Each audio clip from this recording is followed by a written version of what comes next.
एक बार की बात है, राजा उत्तानपाद थे और उनकी दो रानियां थीं।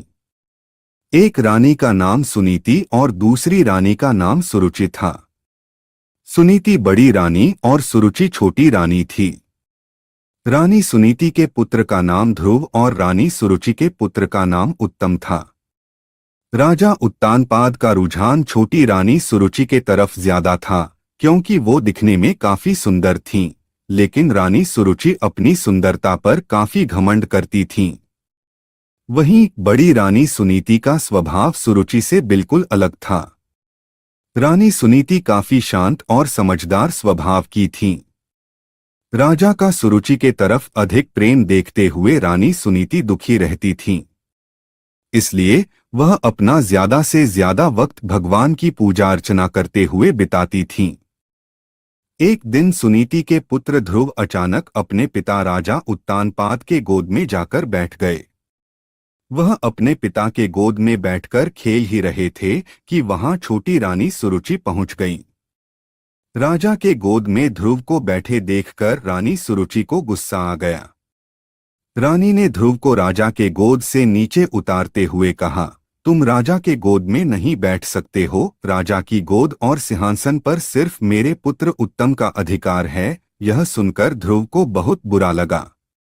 ध्रुव वहां से रोते हुए अपनी मां के पास चला गया। ध्रुव को रोता देख मां काफी चिंतित हो गई और ध्रुव से उसके रोने का कारण पूछा। ध्रुव ने रोते हुए सारी बात बताई।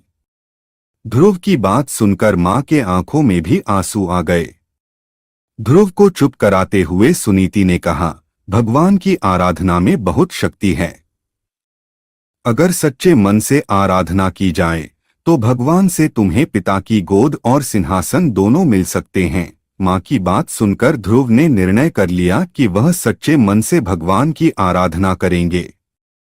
ध्रुव अपने महल से भगवान की प्रार्थना करने जंगलों की तरफ निकल पड़े। उन्हें रास्ते में ऋषि नारद मिले। छोटे से ध्रुव को जंगलों की तरफ जाता देख नारद ने उन्हें रोका। नारद ने उनसे पूछा, तुम जंगलों की तरफ क्यों जा रहे हो? ध्रुव ने उन्हें बताया कि वो भगवान का ध्यान करने जा रहे हैं।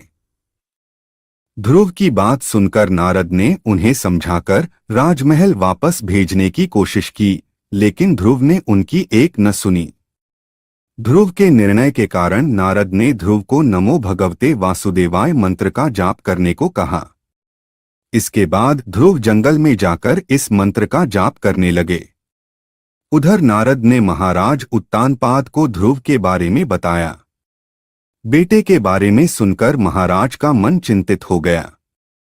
वह ध्रुव को वापस लाना चाहते थे, लेकिन नारद ने कहा ध्रुव प्रार्थना में डूब गया है और अब वह वापस नहीं आएगा। उधर ध्रुव कठोर तपस्या में लगे रहे। कई दिन और महीने गुजर गए, लेकिन ध्रुव प्रार्थना करते रहे। इस बीच ध्रुव की भक्ति से प्रसन्न होकर भगवान हरि ध्रुव के सामने प्रकट हुए। भगवान हरि ने ध्रुव को वरदान देते हुए कहा, तुम्हारी तपस्या से हम बहुत प्रसन्न हैं, तुम्हें राज सुख मिलेगा। साथ ही तुम्हारा नाम और तुम्हारी भक्ति हमेशा के लिए जानी जाएगी। यह कहकर भगवान ने ध्रुव को राजमहल की तरफ भेज दिया।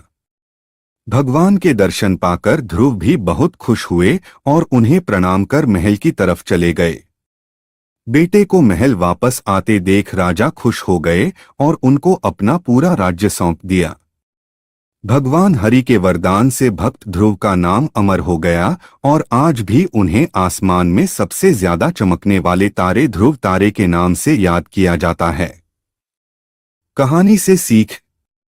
इस कहानी से यही सीख मिलती है कि अगर धैर्य और सच्चे मन से कोई प्रार्थना करे तो उसकी इच्छा जरूरी पूरी होती है।